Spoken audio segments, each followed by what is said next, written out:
hey, how you doing? As I put my gloves on, even though it's actually not that hot. It's actually not that cold. Just instinctively, I just want to put my gloves on, and these might actually start sweating. And this, I like the little glow that's coming out here from this side. In a minute, I'll ascend to heaven just after this. Maybe it's that weird guy flashing a flashlight. Right.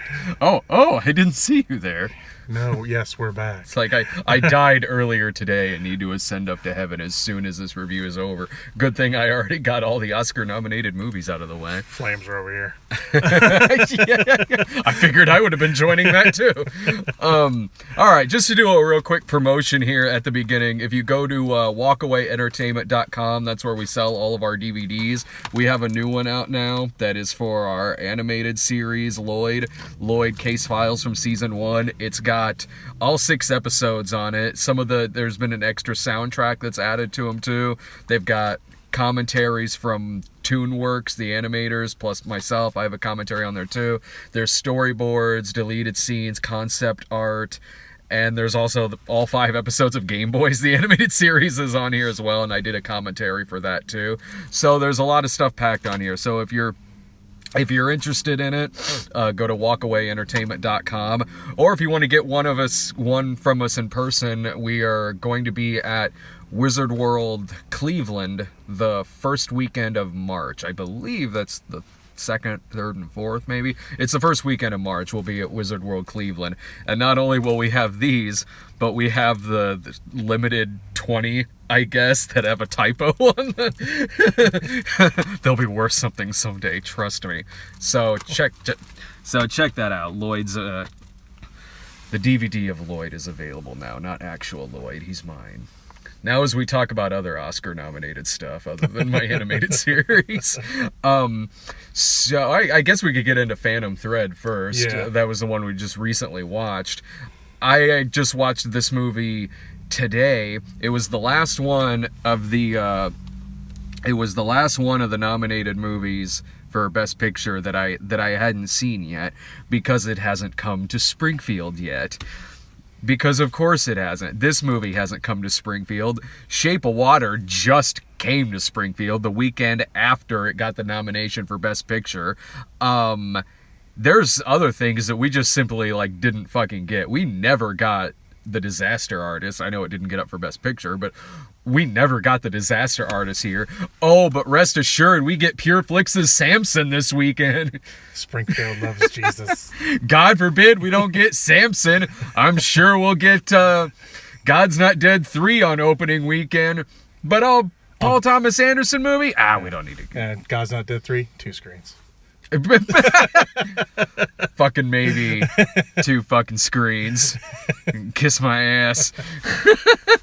So, alright, so even though it's not playing here in Springfield, it is playing elsewhere, and we did see the movie. And with Paul Thomas Anderson, his last couple of movies were ones that I would never say that oh, it's a piece of shit or anything like that, because at the very least you're gonna get a good looking movie. I wasn't that crazy about The Master. I was not crazy at all about Inherent Vice. That was easily the most disappointing movie I saw that year. So now we have Phantom Thread, where he's with Daniel Day-Lewis again. It takes place in the 1950s, in which Daniel Day-Lewis is this mega popular and well-respected, eccentric fashion designer.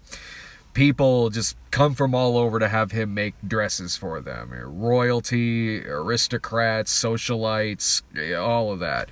They want him to make the dresses for them. So he's as particular as you would expect a character like this in this kind of movie, and played by Daniel Day-Lewis, to be. And then he meets this young waitress.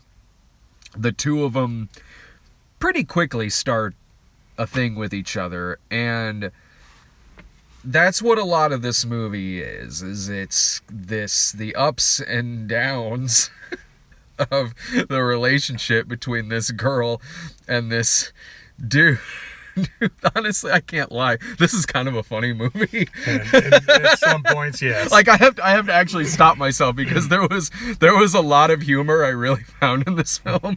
I know that this is not going to be a movie for everyone. I might not even watch this movie again. It's not in my top 10 favorite movies of 2017, but of course it's a great looking movie. The cinematography is outstanding in the film. It's breathtaking.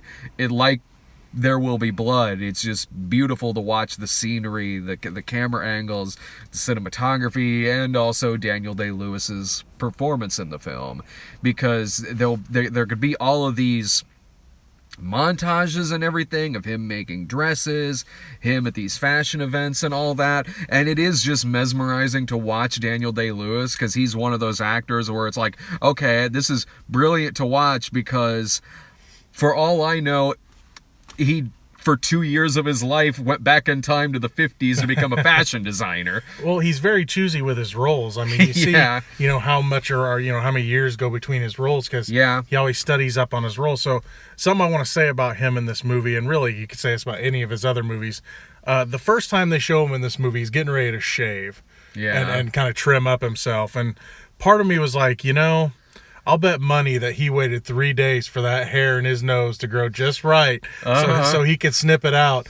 And then there was things like when he's sketching stuff, it's like, he sat there and sketched for days and days and days, so he gets it right. And the one that really got me was anytime they showed his hands up close, they were very calloused and tore up, and it's like, he's been stitching, and it's just amazing what he goes through for any role, no matter what it is. Yeah. And that's why this movie took 10 years to make. And it's just, I don't know what I think about this being his last role. I like to joke that he's retired, but I think he's just researching retirement for another role. He's gonna play, he's gonna come back playing Officer Murtaugh. Doesn't he say that every time he's in a movie? Doesn't he say that, like, I'm retiring now? I think there's been times, but I don't know. I don't think he is, but the way it's sounding, he's really forcing it this time. Well, that just means he's going to come back and play for the Washington Wizards. Yeah. I don't know. I don't want to see him quit. Because even in movies he's in that aren't the best, he's good, because he's just I love watching him work. Yeah, you know what I mean? Because you just get a sense of he's a real actor's actor. Yeah, and because any role he takes, it's all in. And any movie of his that isn't very good, it's at least ambitious. It at least had high aspirations or something, and maybe just something went wrong in terms of the script or the editing or whatever. It's not like, it's not like he's in a movie like Why Him or Daddy's Home 2 or something like that. It's like, oh, well, how could that turn out bad? Let me just put it this way, though. If he ever signed up for something like that... Oh, my God, yeah. He would elevate the crap out of it. It might actually be good. Yeah, he's going to be in Daddy's Home 3 as the grandfather, and to research the role, he's going to have grandkids and be a shitty father. He'd be John Cena's dad. That's the dad we haven't seen yet, I don't think. Yeah. It's like, wow, I guess this is getting nominated for Best Picture now. No, I found a lot to like in this movie, and at the same time, I could see why somebody wouldn't like it. I could absolutely see it. It's certainly not a movie for everyone, which it shouldn't be. No.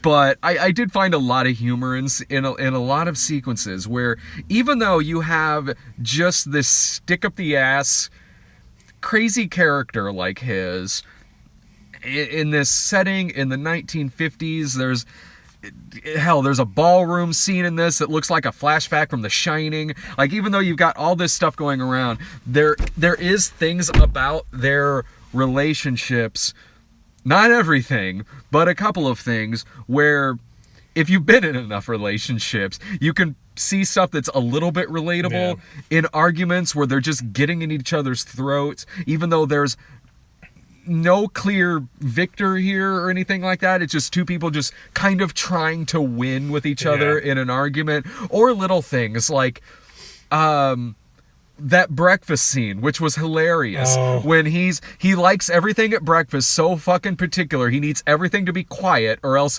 it's going to ruin his day. And she comes downstairs and is like making noise, putting butter on the toast and everything. She scrapes the toast. It. Cuts the toast, and I swear that toast was made of stone. Yeah. You don't even need to have, like, that's kind of, I've had that happen to me with people I haven't even been in a relationship with. I mean, I think we've all been there at some point with, you're just sitting there and maybe a relative comes in or something like that, and you're like, I just don't need this right now. I mean, I can identify with, not that I'm that fucking OCD about my goddamn breakfast, but I'm not a morning person. Like, I need my coffee as soon as I fucking wake up. That stuff was funny. It was humorous to me. And his character in this, I don't know if you'll agree with me or not, but Daniel Day-Lewis's character, who is named Reynolds Woodcock, which is the name you give a character if you're parodying a movie like this. It's like the version of the movie that Jay Sherman is watching. So his character it can be such a tyrant at times in this, and also like so specific, like with his breakfast and what he's ordering, and talking about like his butter and his his muffins and that asparagus scene got me. The asparagus scene, how his character was in this sometimes reminded me of a villain you would see in like the Nazi exploitation movies. Like if a villain from one of those movies like survived or escaped or something, and then in the 50s became a fashion designer or something like that. Like there were some parts where it was like watching Christoph Waltz from Inglourious Bastards talk about that pie. Oh. It's like, I've seen this kind of character before. So this is what happened after he made the deal. Yeah, I know, right? It's like, well, you know, if he had a scar on his head that was a swastika, I could buy at times this might be the same guy. And there were other things about him too that he could just, some of the things he said and did, he could just like get away with, like.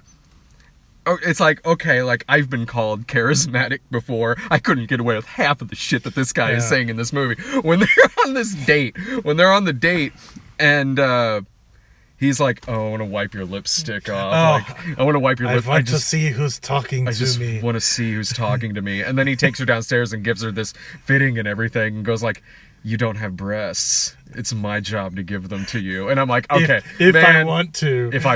I'm like, well, I can get away with a lot of shit. I couldn't get away with that. Like I'm directing one of my exploitation movies or something, and the actress comes in and I go like, well, you don't have any breasts. It's my job to give them to you. Well, especially that scene, because they're on their first date, and you know, he's like, I want to show you something, or will you do something for me, or something like that. And he starts to measure, and it's like, okay, this is kind of sweet, you know. And then that assistant of his walks in, who there's this weird relationship, like really close relationship between him and his assistant. Oh, she's the best part of this movie.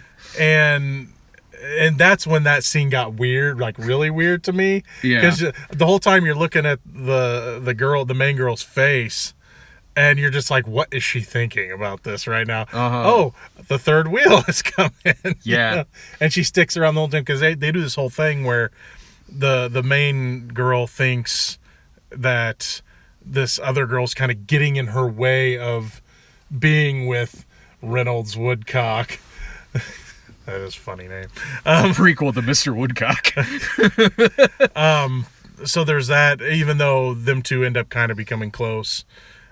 She ends up, or the assistant ends up liking her, which is pretty rare. She's amazing. Leslie Manville, because she's the only character in this movie who like does not take his shit. No, like from the very beginning. That is so great. It's from the very beginning. You just are sitting there like, yes, when she says to him like, don't talk to me like that. I will put you on the ground and kill you. Yeah. Like he starts talking crap to her about breakfast, because she starts to defend the main character, and he's just like, kind of saying, he starts to give her crap. Mm-hmm. And she's just like, shut up.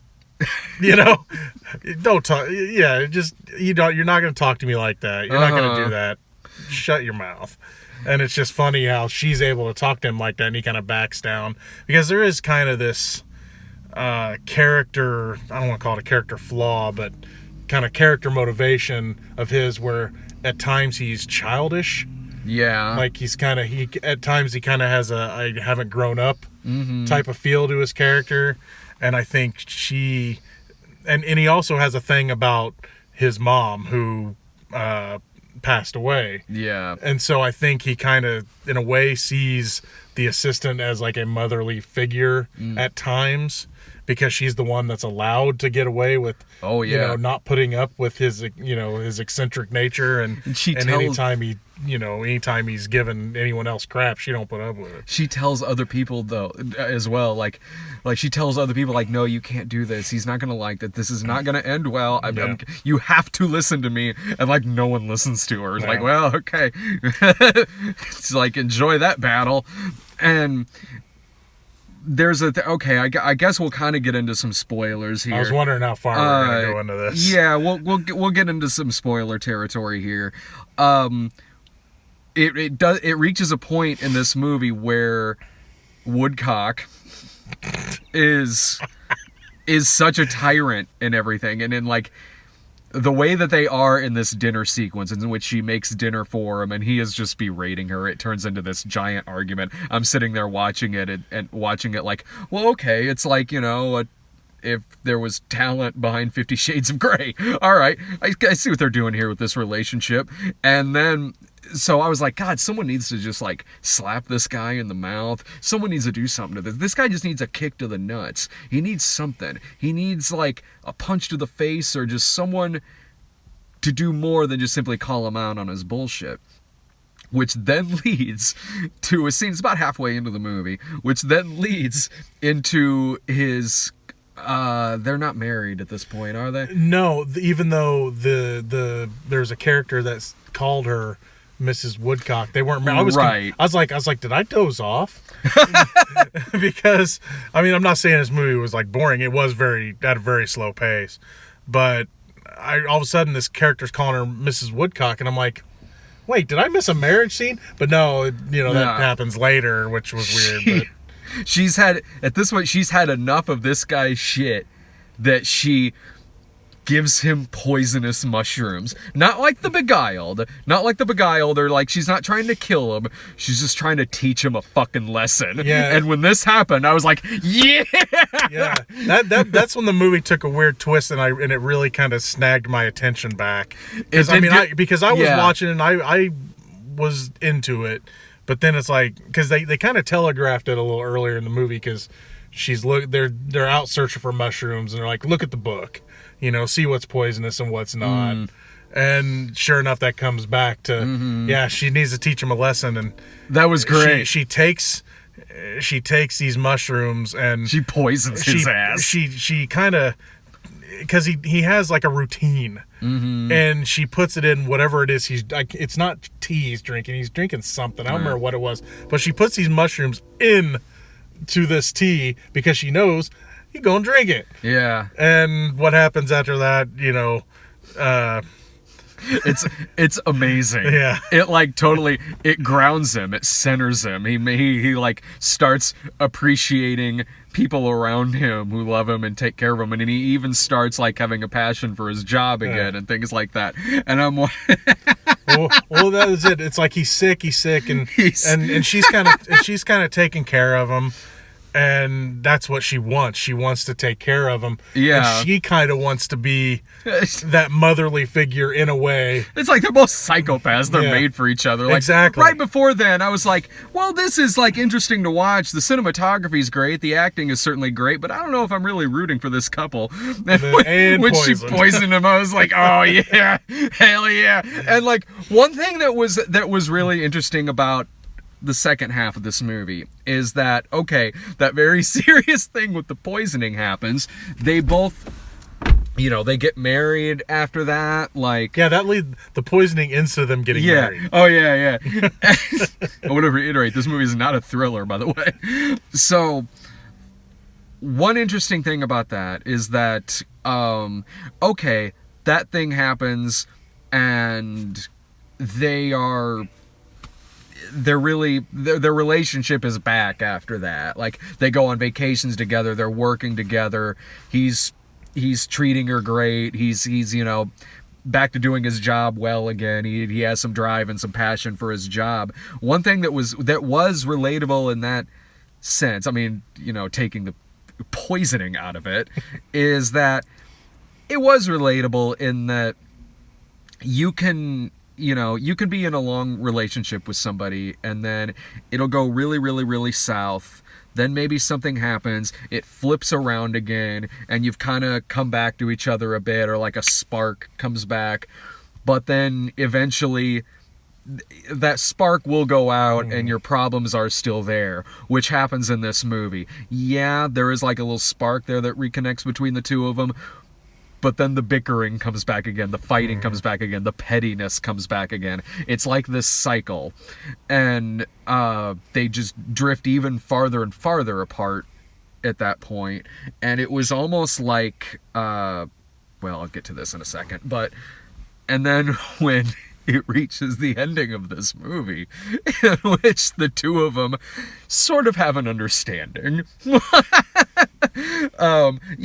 Sometimes you just have to be poisoned. Sometimes, you become a bit of a workaholic. Believe me, I've become a workaholic plenty of times over the past 10 years. You become a little bit of a workaholic. Maybe you don't pay that much attention to what's important in your life. Sometimes, you just gotta be poisoned. Yeah. It's like the more manageable version of John Bobbitt getting his dick cut off. Like, I'm sure after that he was probably a little bit nicer. But then it all comes back again after a while. Yeah, but then he did porn. Didn't he do porn? Yeah, he did Frankenpenis. I've seen that movie.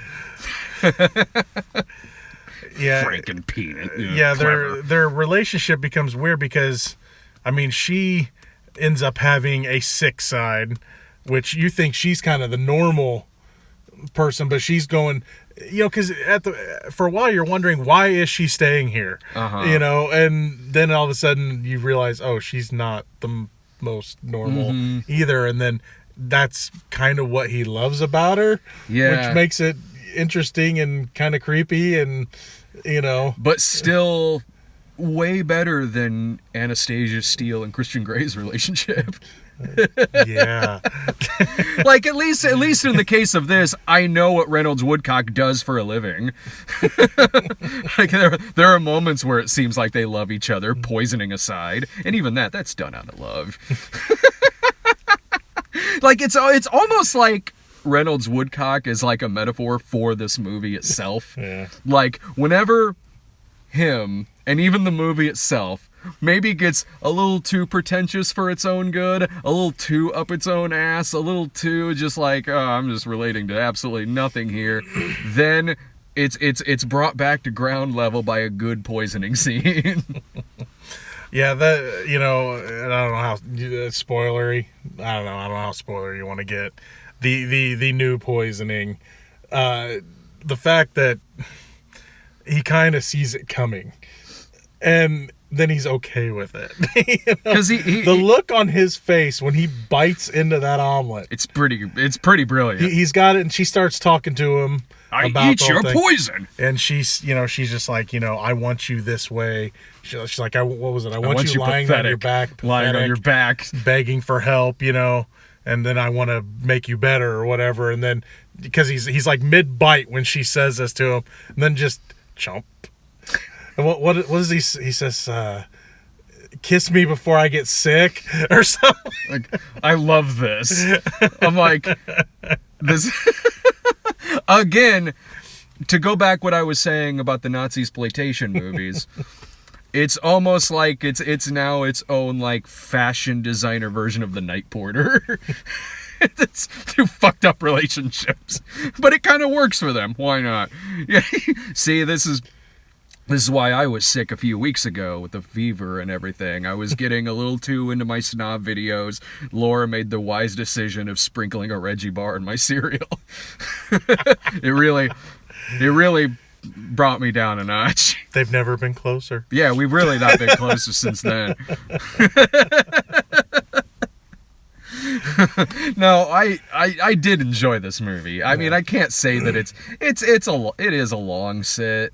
And I could see why it's not for everyone. I could see plenty of people sitting through it just like, but I liked it way fucking better than Inherent Vice. I liked it better than The Master. I miss as much as I found stuff to like about this. I can't say that I really loved the movie. Like I said, it's not one of the 10 best movies I've seen of the year. While there's enough to appreciate about the movie, certainly, and while I did like it and I did enjoy myself, I do miss how memorable the characters were in his earlier movies. Yeah. Characters like in Boogie Nights, just this ensemble cast of all these memorable characters. Same with Magnolia, Punch Drunk Love, even There Will Be Blood. Well, while there was 3 or 4 memorable characters in this, maybe, including him, and that's largely just due to his performance, right? And that's what I'm saying. A lot of the surrounding characters are just kind of there. Well, the exception of the assistant, who was the one who I thought was a pretty memorable character in this. Him, like... They try to make that doctor for a little bit. Oh, right. I mean, Daniel Day-Lewis certainly makes of course, it worth watching. But there's no one in this that is near the level of, like, Jack Horner, Dirk Diggler. Right. Roller Girl, or Magnolia, Frank T.J. Mackey, or a lot of those characters. Yeah. Punch Drunk Love, whether it's Sandler's character or Philip Seymour Hoffman's. Even in The Master, which I didn't like all that much, man, Philip Seymour Hoffman's character was great. They just made the mistake of having this intolerable motherfucking character being the lead character in that movie for whatever reason.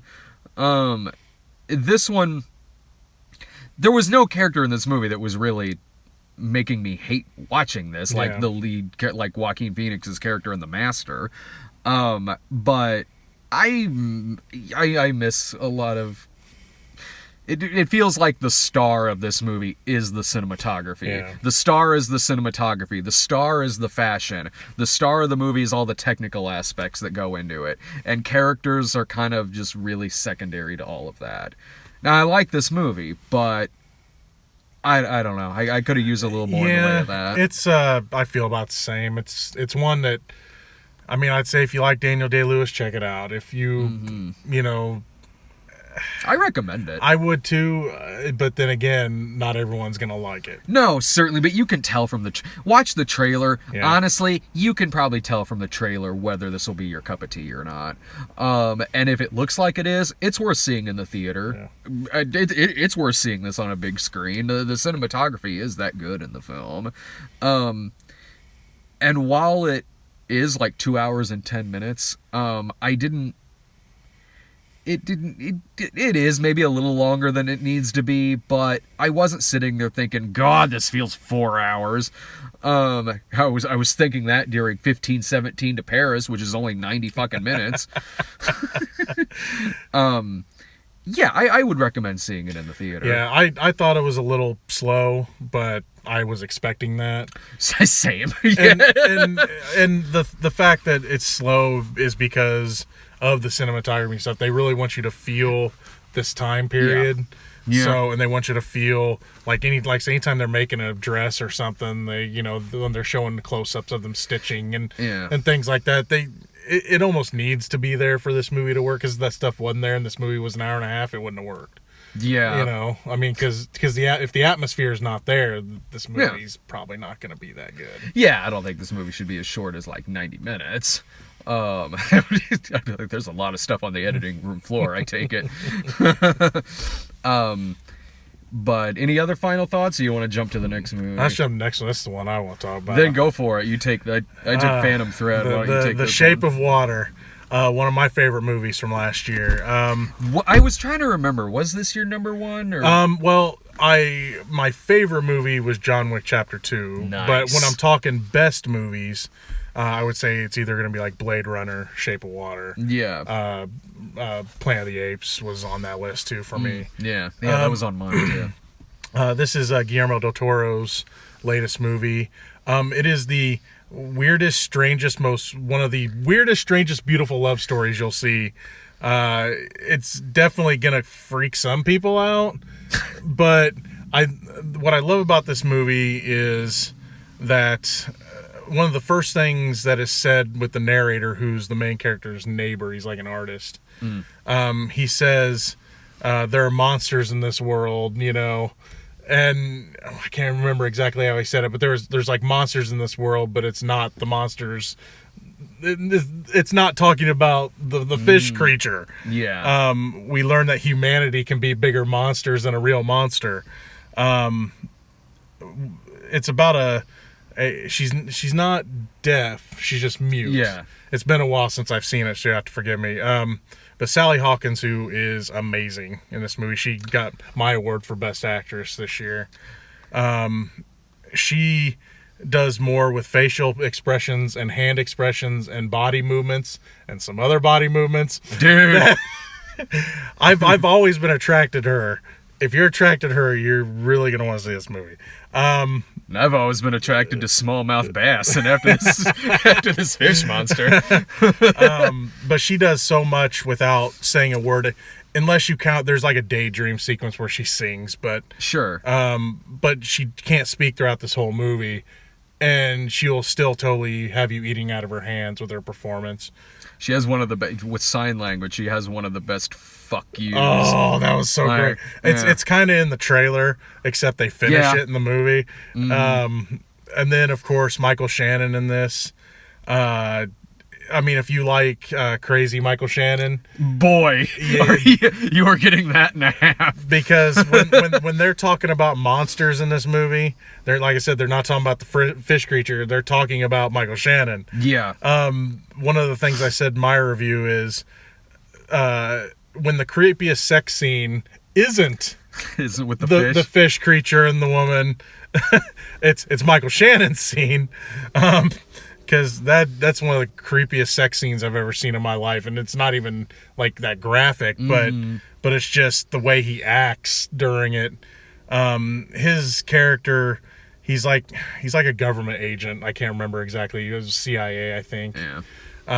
And they have this creature captured in this laboratory that's and Sally Hawkins' character is like a cleaner in this lab, and she ends up finding this fish creature, and they start to connect. We'll just say, little by little, and then when they find out they're going to kill the creature, she helps the creature escape. But yeah, it's I love the performances in this movie. The love story is weird, but I love it. Mm-hmm. I like the fact that the creature can't speak, and except for what little sign language she teaches it. Yeah. And all she does is sign language and has to teach him how to speak. And the fact that they end up together, like I said, it's very strange, and it's funny how they explain how they have sex. Mm-hmm. There's now a vibrator that's modeled after the. Does it come out and then out? God, I can't remember. Hey, we grew up in the '80s. We had toys for R-rated movies. But yeah, there's just so much about this movie. Just the look of the movie, the message of the movie. It's just, I like the fact that plus there's a spy, like espionage kind of aspect of this movie. There's just so much going on, but it's so well woven together that it just really stuck with me. I saw it a while ago too. I saw it at the beginning of January. It only recently came here to Springfield. Like in January, I was in New Orleans at the convention there in New Orleans, and I looked to see, like, okay, is there anything playing, or there's got to be something playing around here that's not playing in Springfield. And they had I, Tonya, and they had Shape of Water, and I saw them both. And I went out just one night after the con. I just went to, God, I wish I could remember what the name of the theater was. It was a cool theater. It looked like that's where a lot of the like movies like this and I, Tonya would go, but it also looked like a coffee shop as well. Like they had, you could certainly drink at it, but yeah, it was kind of structured like a coffee deli shop or something like that, and so it was cool. The atmosphere was certainly very cool at it. So no, I did really enjoy this movie. For a lot of different reasons. I like that it really is kind of, it's certainly playing off of monster movies from the era of like the 40s and 50s, especially the 50s.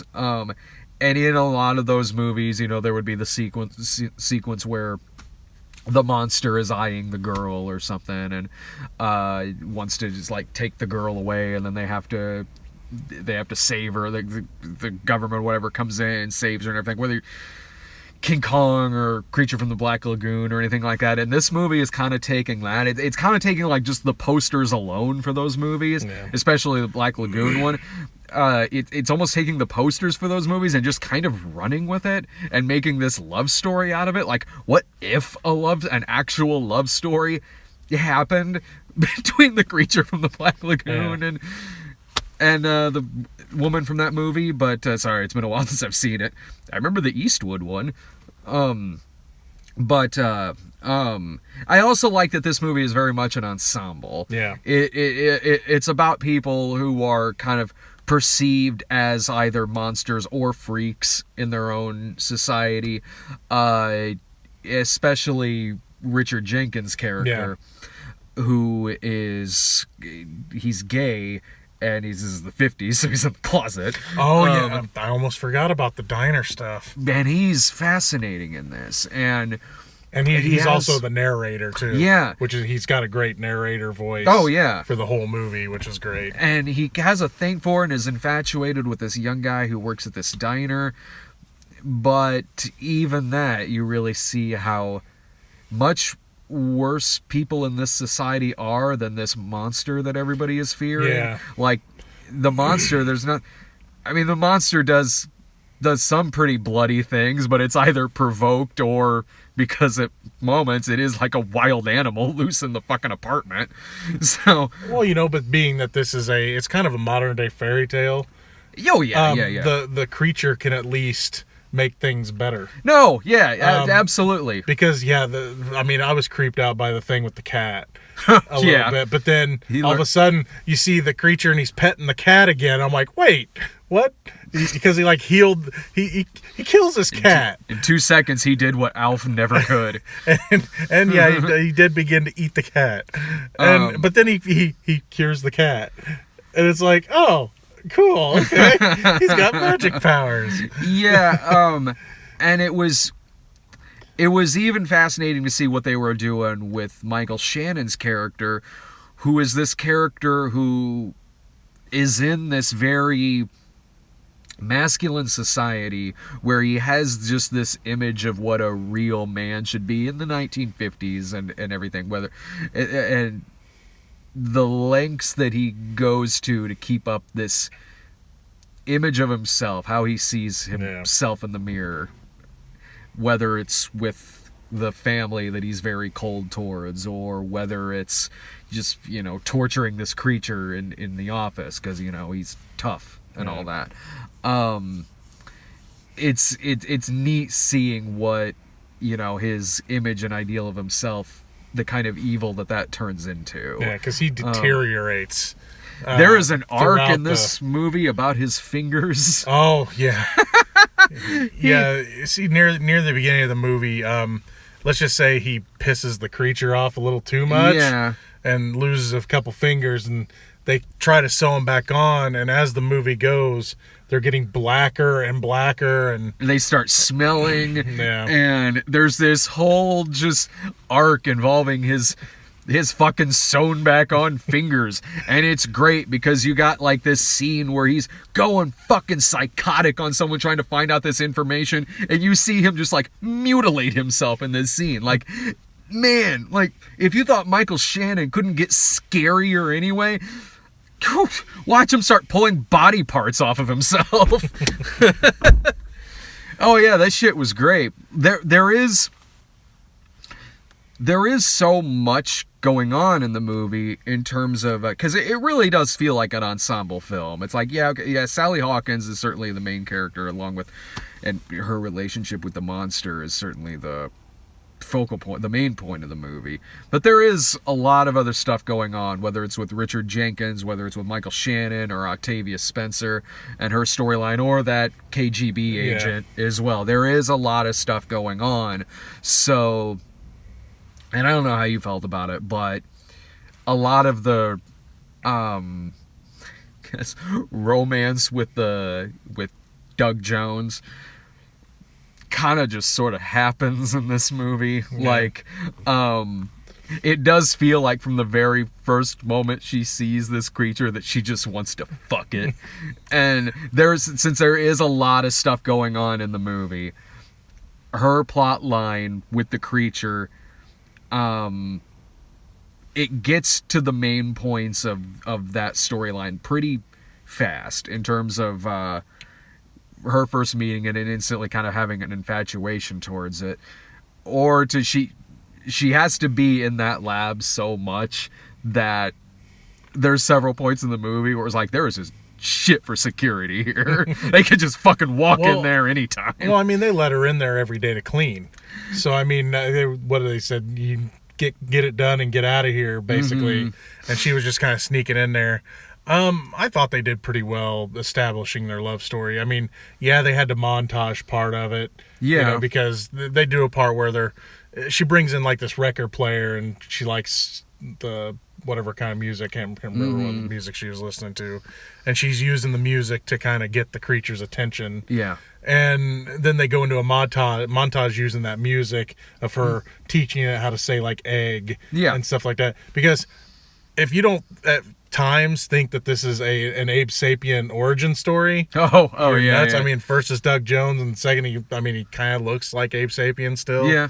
And plus he likes the rotten eggs. Yeah. Which, but yeah, they go into this whole thing, and I thought it did pretty well because, there was so much other stuff going on, but I was invested in it because, like I said, they moves a little fast there at first, but once they get him out of there, there's more to it where it just, little by little, they just, she's just like, well, I'm going for it. And she doesn't even know how it's going to work. And characters are instantly cool with this, too. Like, there really is no, that was funny. Whoa, what? No, like, after they bang, and Sally Hawkins is at work the next day, and Octavia Spencer is like, really? Did you? Girl? She's like, how does it work? How does it work? I'm like, really? That's your reaction here? What the fuck? Like, if I did that shit, I caught Sasquatch and brought it home and went up to Dave and be like, oh, by the way, I fucked it last night. Dave would be like, what the hell is wrong with you? and everyone... Even like Richard, like everyone's just sort of like, well, I guess it would naturally come to this. Yeah. No one has they have a very, very nonchalant reaction to this whole thing happening. I think that I know, it's not normal they react that way, but, but I think in a way they kind of understand because Sally Hawkins' character always kind of considers herself a freak. And the fact that she's attracted to a freak, kind of... Yeah. It makes sense in their weird little world. And plus, it's the 50s. Who else is she going to end up with? Michael Shannon? All right. I don't know. There's one scene I thought he was going to, like, attack her and rape her, but... I could say that about every Michael Shannon movie. anytime he would corner someone in this movie, I'm like, oh god, what's he gonna do? That's just Michael Shannon though. Like even in 12 Strong, like I could have leaned over to you and be like, yo man, I think he's gonna fuck that horse. Look out, Thor. But I did really like this movie. It didn't make my top 10, but it would have been one where, like, if I had done a top 15 or something, it would have been in there. It easily could have been like 11 or 12 or something like that. But we talked about this when we reviewed the other nominated movies recently. Like, that'll just happen when you see as many movies as we do. There are going to be movies that you love and you had a great time with that just won't make that list necessarily. It doesn't mean you disliked them or anything. Yeah. And this, I do highly recommend the movie. It's a gorgeous film. It's like a lot of Guillermo del Toro movies, it is certainly a love letter to filmmaking in general. This movie felt like a movie that it felt like the kind of movie that I wish Tim Burton still did. Yeah. You know? I see that totally being a Tim Burton movie. Yeah. Like this type of movie. Yeah. It felt like, man, I wish Tim Burton still did movies like this and not Alice in Wonderland or what is he? Big Eyes was good. Yeah, I liked Big Eyes. Yeah, Big Eyes was good. Am I forgetting something? What's the Dark Shadows? God. Did he do something after Big Eyes? He didn't do the second Alice in Wonderland. I can't remember now. Fuck. But yeah, like it felt like this movie could have existed in that era of Tim Burton from like Ed Wood or around that era of his movies.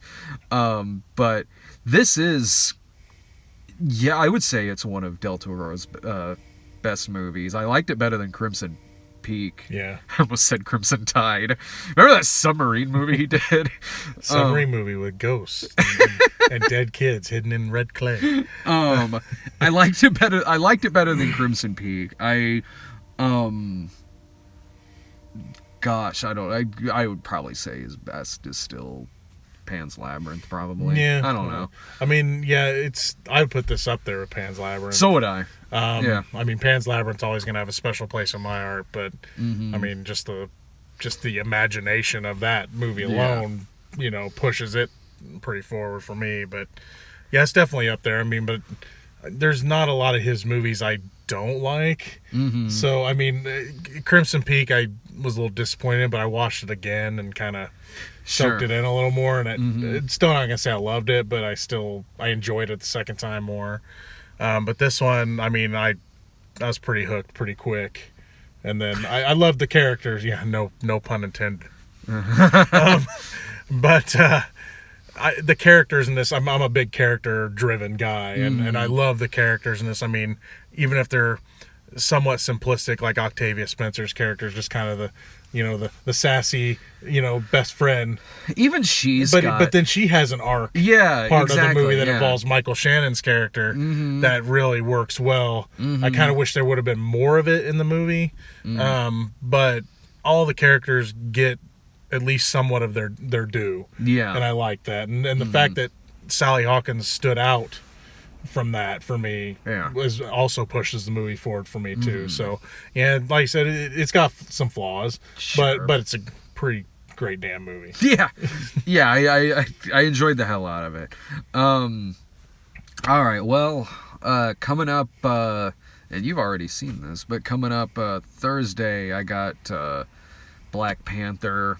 Early Man also comes out. Samson is coming to Springfield.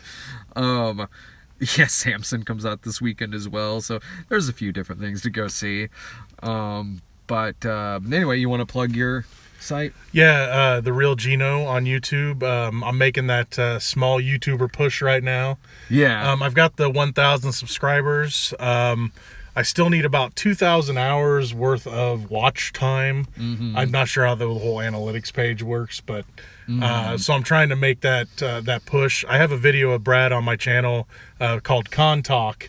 Yeah, check that out. After St. Louis, we sat up in his hotel and just talked con stories, weird con stories, who we've met, just weird people you've worked near at tables and all sorts of weird stories. So if you haven't checked that out, check it out. Watch that video because we talk about a rather disturbing one from the last con we did. But yeah, check that video out. I'm trying to push that video to 3,000 views, because if I get that, I will have hit the thing. And I've got till the 20th to do it. If I don't make it, I ain't leaving YouTube or anything. I have too much fun doing this stuff. But help get it to 3,000 views. But yeah, I want to beat YouTube. I just have this. I'm stubborn. I want to beat YouTube. So, but yeah, subscribe to the channel, watch the videos. I can use all the support, and anyone that has already joined everything, I totally appreciate it. Yeah, thank you very much. And thanks a million, everyone. This one chat Film Brain was here. Matthew is notorious for spelling "was" with a Z. All right, everyone. Thanks a million for watching. I'll see you Thursday. Thanks.